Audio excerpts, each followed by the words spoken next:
하나님은 영이시니 예배하는 자가 영과 진리로 예배할지니라.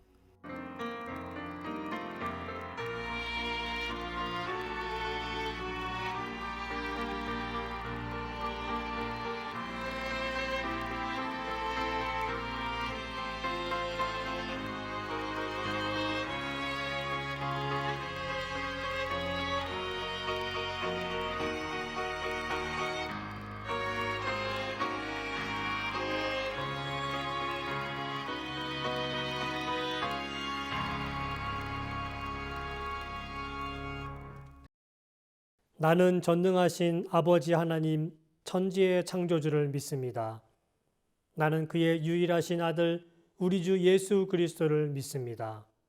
그는 성령으로 잉태되어 동정녀 마리에게서 나시고 본디오 빌라도에게 고난을 받아 십자가에 못 박혀 죽으시고 장사된 지 사흘 만에 죽은 자 가운데서 다시 살아나셨으며 하늘에 오르시어 전능하신 아버지 하나님 우편에 앉아 계시다가 거기로부터 살아있는 자와 죽은 자를 심판하러 오십니다. 나는 성령을 믿으며 거룩한 공교회와 성도의 교제와 죄를 용서받는 것과 몸의 부활과 영생을 믿습니다. 아멘.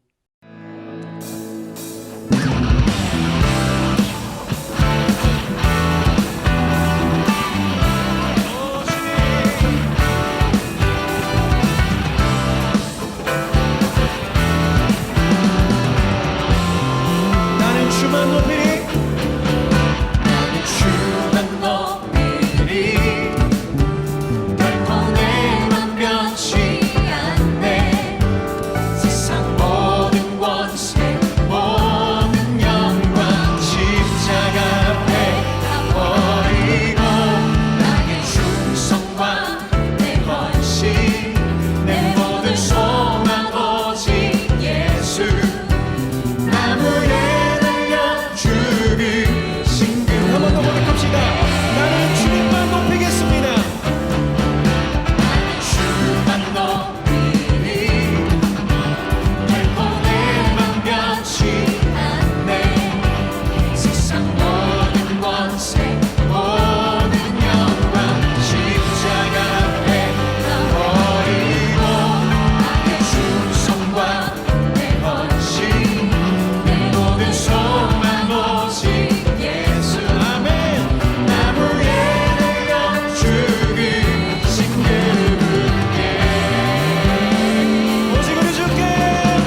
찬양합니다. 결코 내 맘 변치 않네.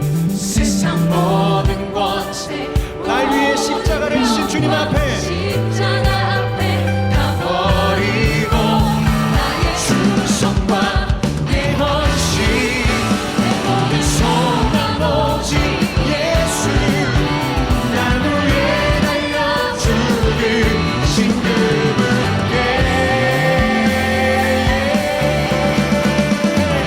오직 우리 주께 내 믿음 소망 찬양 밖에 없다는 그 오직 나를 함께 엎드려 경배하며 오직 우리 주께 오직 우리 주께 내 믿음 소망 찬양 밖에 없다는 그 오직 나를 함께 엎드려 경배하며 나를 지으신 주님을 찬양합시다. 나를 지으시고 결코 나를 포기하지 않으십니다. 하늘에서 주신 오직 우리 주님께 찬양하리.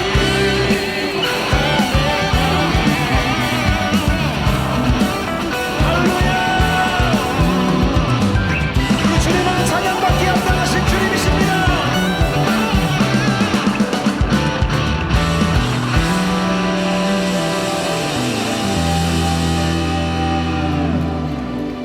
오직 우리 주께 오직 우리 주께 오직 우리 주께 오직 우리 주께 오직 우리 주께 오직 우리 고백할까요? 오직 우리 주께 오직 우리 주께 오직 우리 주께 오직 우리 주께 왕이 지금 이곳에 계십니다. 오직 우리 주께 오직 우리의 모든 찬양과 감사를 주님께만 올려드립니다. 오직 우리 주께 오직 우리 주께 오직 우리 주께 오직 우리 주님께 오직 우리 주께 오직 우리 주께 오직 우리 주께 오직 우리 주께 오직 우리 주께 오직 우리 주께 네 오직 우리 주께 오직 우리 주께 우리 모든 감사와 찬송을 오직 우리 주께 오직 우리 주께 오직 우리 주께 오직 우리 주께 오직 우리 주께 오직 우리 주께 오직 우리 주께 오직 우리 주께 오직 우리 마지막 한번 더 오직 우리 주께 오직 우리 주께 오직 우리 주 나를 지으시고 나를 지으시고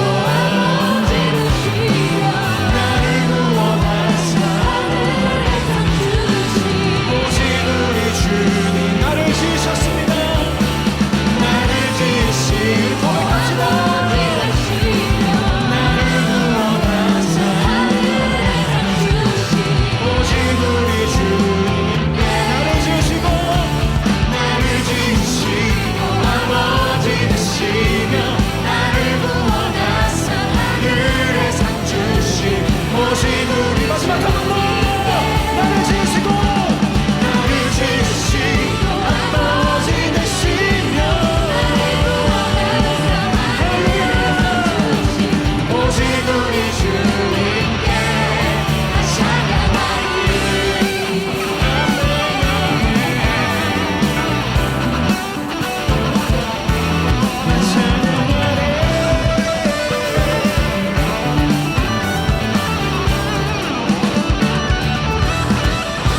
아멘.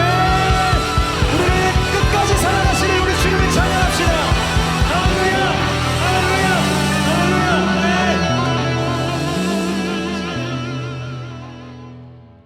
사도행전 8장 1절에서 8절의 말씀은 전체적으로 8장을 보도록 하겠습니다. 사울은 그가 죽임당함을 마땅히 여기더라. 그날에 예루살렘에 있는 교회에 큰 박해가 있어 사도 외에는 다 유대와 사마리아 모든 땅으로 흩어지니라. 경건한 사람들이 스데반을 장사하고 위하여 크게 울더라. 사울이 교회를 참멸할세 각 집에 들어가 남녀를 끌어다가 옥에 넘기니라. 그 흩어진 사람들이 두루 다니며 복음의 말씀을 전할세 빌립이 사마리아 성에 내려가 그리스도를 백성에게 전파하니 무리가 빌립의 말도 듣고 행하는 표적도 보고 한 마음으로 그가 하는 말을 따르더라. 많은 사람에게 붙었던 더러운 귀신들이 크게 소리를 지르며 나가고 또 많은 중풍병자와 못 걷는 사람이 나으니 그 성에 큰 기쁨이 있더라. 스데반의 순교는 하나님의 섭리 속에 있었습니다. 복음이 예루살렘을 넘어서 사마리아와 주변 여러 지역으로 확장되는 결과를 낳았습니다. 스데반의 죽음을 통해서 예루살렘 교회는 복음을 전하는 데 더 열심을 다했습니다. 그런데 문제는 그들의 시야는 예루살렘과 유대인을 벗어나지 못했다는 것이었습니다. 복음은 그들만의 복음이었을 뿐이었습니다. 주님께서는 너희가 성령을 받으면 예루살렘과 유대와 사마리아 그리고 땅끝까지 이르러 증인이 되리라고 하셨습니다. 사도행전 1장 18절의 말씀입니다. 그리고 사도행전 10장에 가서야 베드로가 환상 중에서 그 깨우침을 받게 되는 것이죠. 그리고 인종적으로 종교적으로 유대주의의 경계를 넘어서는 그러한 일이 발생하게 됩니다. 여러분, 복음은 내 안에 있는 것이 아닙니다. 복음은 복된 소식이라는 것입니다. 복음이란 말 자체에는 내가 받은 복음 그것으로 끝나는 것이 아니라 바로 그것은 누군가에 전달되어져야 할 복된 소식이라는 것입니다. 하나님을 믿는다는 것은, 하나님을 신뢰한다는 것은 그 복음이, 그 소식이 다른 누군가에게도 전해져야 된다는 것을 우리는 기억해야 된다는 것입니다. 그래서 복음은 어느 한 곳에 머무를 수 없다는 것입니다. 땅끝까지 이르러 증인이 되리라고 말씀하시는 것, 그 자체가 바로 복음의 중요한 핵심이다라고 말씀드릴 수가 있겠습니다. 하나님께서는 예루살렘 교회의 유대주의를 통해서 스데반의 순교로 깨뜨리셨습니다. 스데반이 죽고 나자 예루살렘에 큰 박해가 일어나죠. 그리스도인들은 더 이상 예루살렘에 머무를 수가 없었습니다.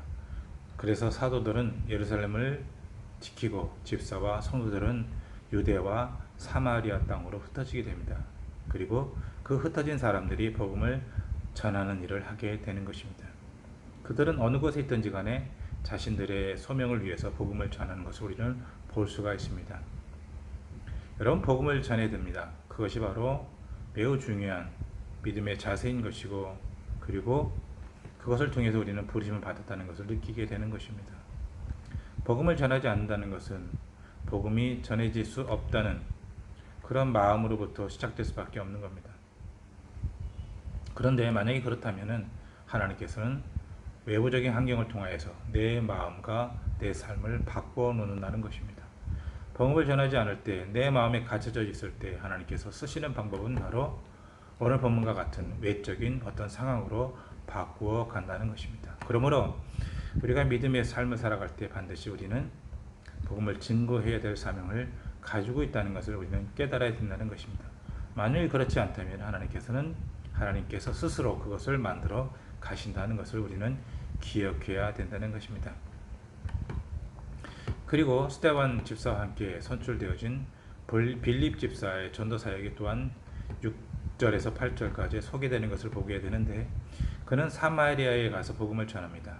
그리고 그곳에 큰 열매가 있게 되는 것을 보게 됩니다. 그리고 복음으로 말미암아 사마리아 성에 큰 기쁨이 생기는 것을 우리는 알 수가 있습니다. 이 소식을 들은 사도들은 사마리아 사람들이 복음을 듣고 구원을 얻게 된 것을 확인하기 위해서 베드로와 요한을 보내게 됩니다. 베드로와 요한은 믿는 사마리아 사람들을 위하여 안수하고 기도하게 됩니다. 그리고 오순절 성령의 강림 때처럼 그들도 성령을 받게 됩니다. 유대만이 아니라 사마리아에도 하나님의 성령이 임하신 것입니다. 그래서 이 사건은 사마리아의 오순절로 불리게 됩니다. 하나님께서는 이미 오순절날 교회에 성령을 부어주셨지만 사마리아 사람들에게는 하나님의 교회의 일원이 된다는 것을 확신시켜주기 위해서, 확증하기 위해서 사도들과 함께 사마리아 사람들에게도 똑같은 성령을 부어주시고 있는 것입니다. 이로써 누구도 사마리아 사람들이 그리스도 안에서 한 가족이라는 것을 부인할 수 없게 되는 것입니다. 마찬가지입니다. 우리가 복음을 증거하다 보면 많은 역사들이 일어납니다. 많은 사람들이 예수를 믿고 성령의 충만을 받습니다. 그때 우리가 기억해야 될 것은 무엇인가 하면은 그 사람들이 다른 민족이라고 할지라도 그들은 그리스도 안에서 한 가족이 되는 것입니다. 그래서 우리는 복음 안에서 성령을 받은 사람과 우리는 이질적이지 않습니다. 여러분, 진정한 믿음을 가진 사람들이 이단을 만나게 되면 왜 이질적인 것을 느끼게 됩니까? 그것은 한 성령이 아니기 때문에 그렇습니다. 그러나 믿음 안에서 한 성령을 받게 되면 우리는 한 가족이 되는 것을 우리는 알 수가 있는 것입니다. 놀라운 성령의 역사 속에서 또한 거짓 역사도 일어나게 됩니다. 9절 이하에 보게 되면은 시몬이라는 사람이 나타나게 되는데, 시몬은 사마리아 사람들을 주술적인 능력으로 사로잡았던 마술사이죠. 그런데 빌립의 전도를 통해서 그도 세례를 받고 난 이후에 빌립을 따라가게 됩니다. 그는 빌립을 통해서 나타나는 표적과 큰 능력에 놀라게 되죠. 하지만 그의 관심은 복음의 진리가 아니라 표적과 능력이었습니다. 이러한 태도에 대해서 매우 위험하다는 것을 우리는 알아야 된다는 것입니다. 베드로와 요한이 안수하고 기도할 때 성령이 임하는 것을 본 시몬은 돈으로 그 능력을 얻기 원했다는 겁니다. 베드로는 그를 저주했고 회개하라고 촉구하고 있습니다. 여러분, 성령께서 강하게 역사하실 때마다 우리는 기억해야 될 것은 무엇인가 하면은 그 역사 가운데 또 하나의 잘못된 모습들이 또한 나타나고 있다는 겁니다. 그것은 무엇입니까? 하나님의 능력으로 장사하는 것이죠. 하나님의 능력으로 자기의 입속을 채운다는 것입니다. 여러분, 이것은 비단 역사를 보고 능력을 맛보는 사람뿐만 아니라 예수 그리스도를 믿는 사람들 가운데서도 나타나게 됩니다. 내가 예수 믿는 사람이야 하면서 사기치는 사람들이 있습니다. 내가 능력이 있어 하면서 능력이 없으면서도 능력이 있는 것처럼 행동하는 사람들이 있다는 겁니다. 그것은 과거의 문제가 아니라는 것입니다. 오늘날에도 거짓 선지자들이 너무나 많다는 겁니다. 복음의 편성에서 복음을 이용해서 개인의 야욕을 채우고 있다는 것을 우리는 기억해야 된다는 것입니다. 여러분, 오늘 본문을 통해서 우리는 알아야 될 것이 있습니다. 그것은 무엇입니까? 복음의 역사는 놀랍다는 겁니다. 여러분, 스데반의 순교는 매우 아픈 역사입니다. 교회사에서 매우 아픈 사건이었습니다. 그런데 하나님께서는 그 사건을 통해서 어떻게 하십니까? 복음의 확장을 이루고 있다는 겁니다. 복음의 기폭제로 만들고 있다는 겁니다. 폭발력을 가지게 했다는 것입니다.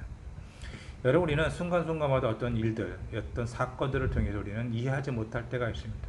왜 내게 이런 고난을 주시는가? 내게 왜 이런 고통을 주시는가? 내 가정과 내 삶의 현장들은 왜 이렇게 어려운가?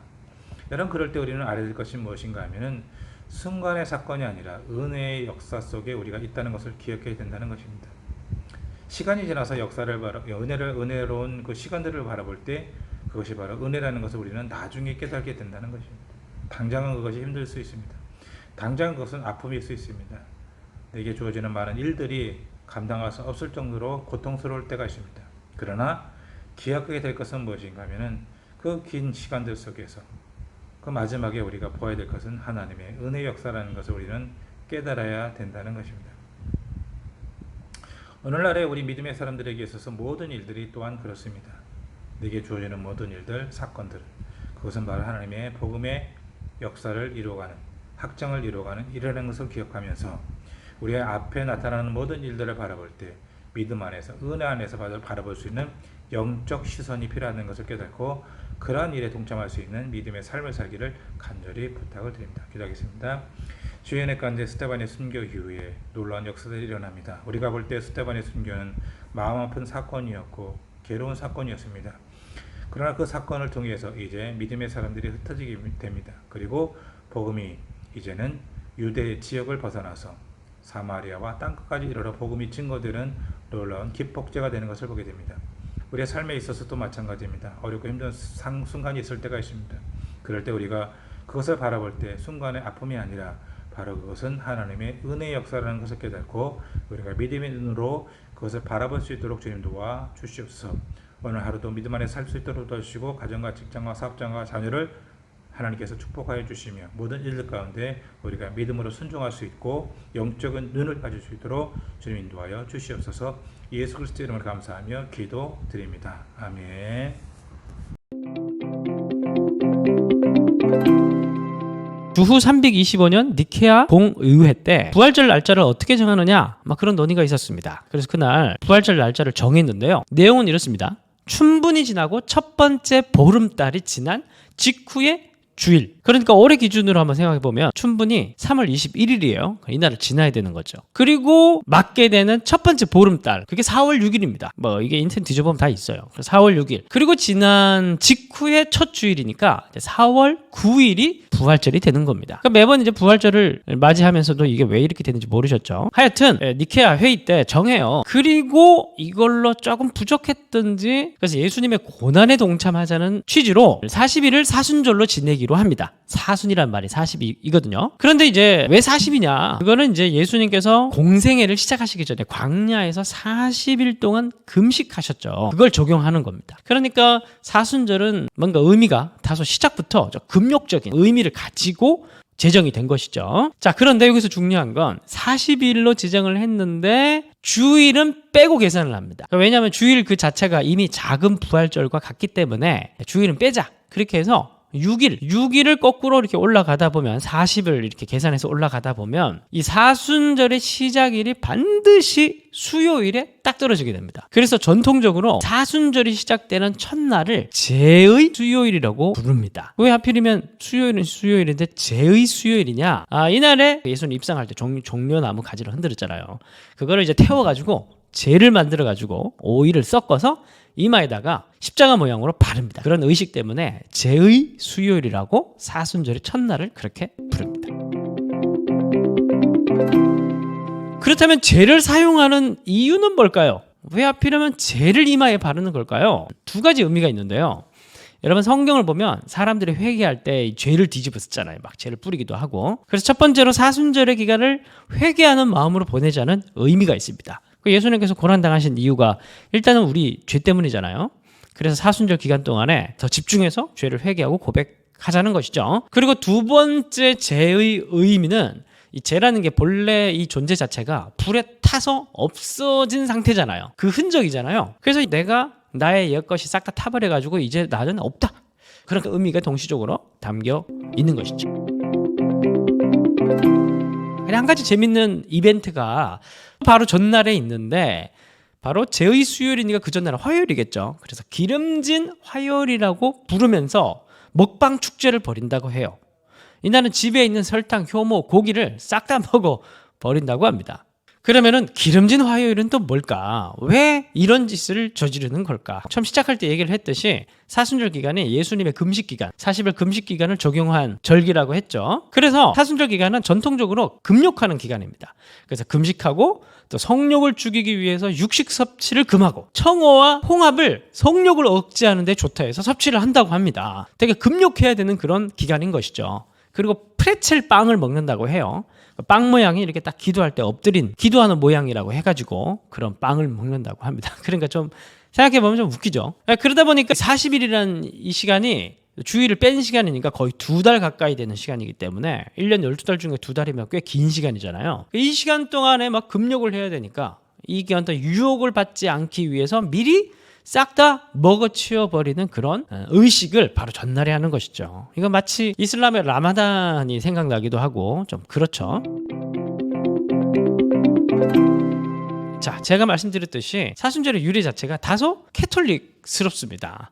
그래서 실제 로마 교회에서는 사순절을 강권해서 막 금식시키고 고기를 줄이고 막 그렇게 했는데 종교개혁자들은 이 사순절이 너무 의식주의로 흐르고 형식주의, 공로주의로 흐르게 되었다는 점 때문에 사실 많이 비판을 했어요. 뭐 굳이 그런 식으로 사순절을 지키겠다는 사람을 정죄할 필요는 없겠지만 그런 행동주의적 신앙 패턴은 율법주의적 신앙관이나 의식주의적 신앙관에 젖을 수 있습니다. 왜 예수께서 일부러 금식하는 유대인들 앞에서 자기를 먹기를 탐하고 포도주를 즐기는 사람으로 보여지도록 그렇게 하셨는지, 또 왜 바울은 날과 달과 절기 지킴에 심취한 자들에게 모든 날을 주의 날로 여기라고 권면했는지 우리가 한번 생각해 봤으면 좋겠어요. 그래서 억지 겸손, 억지 금욕, 억지 슬픔보다 복음서 중 한 권을 택해서 예수님의 생애와 말씀을 좀 더 깊게 묵상을 하든지, 보다 말씀 속에서 그분을 친밀하게 이해하고 경험하는 시간을 가지는 것이 좀 더 의미가 있어 보입니다. 만약 우리가 무언가를 해야 한다면 자기의 신체를 학대하는 금욕보다 예수께서 죽기까지 사랑하신 주변의 사람들을 더 돌아보고 특히 약자들을 더 돌아보는 그런 시간으로 삼는 것이 더 의미 있어 보입니다. 영상이 도움이 되셨다면 좋아요와 구독을 눌러주시고 좋은 피드백 댓글로 많이 달아주시기 바랍니다. 감사합니다. 광고하겠습니다.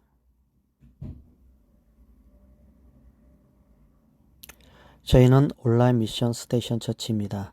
선교를 향해 그리고 선교에 서 있는 교회입니다. 선교사가 돌아가면서 말씀을 전합니다. 다음 주는 장민호 선교사님께서 말씀을 전하십니다.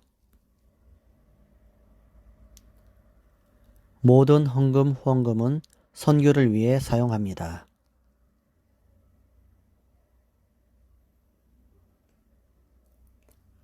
사순절 세 번째 주일입니다.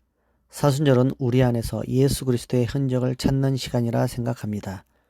이번 주는 내가 만난 예수, 나를 얼마나 사랑하시는지, 나는 얼마나 주님을 사랑하는지 생각하는 한 주간이 되었으면 합니다. 주기도문. 하늘에 계신 우리 아버지, 아버지의 이름을 거룩하게 하시며 아버지의 나라가 오게 하시며 아버지의 뜻이 하늘에서와 같이 땅에서도 이루어지게 하소서. 오늘 우리에게 일용할 양식을 주시고 우리가 우리에게 잘못한 사람을 용서하여 준 것 같이 우리 죄를 용서하여 주시고 우리를 시험에 빠지지 않게 하시고 악에서 구하소서. 나라와 권능과 영광이 영원히 아버지의 것입니다. 아멘.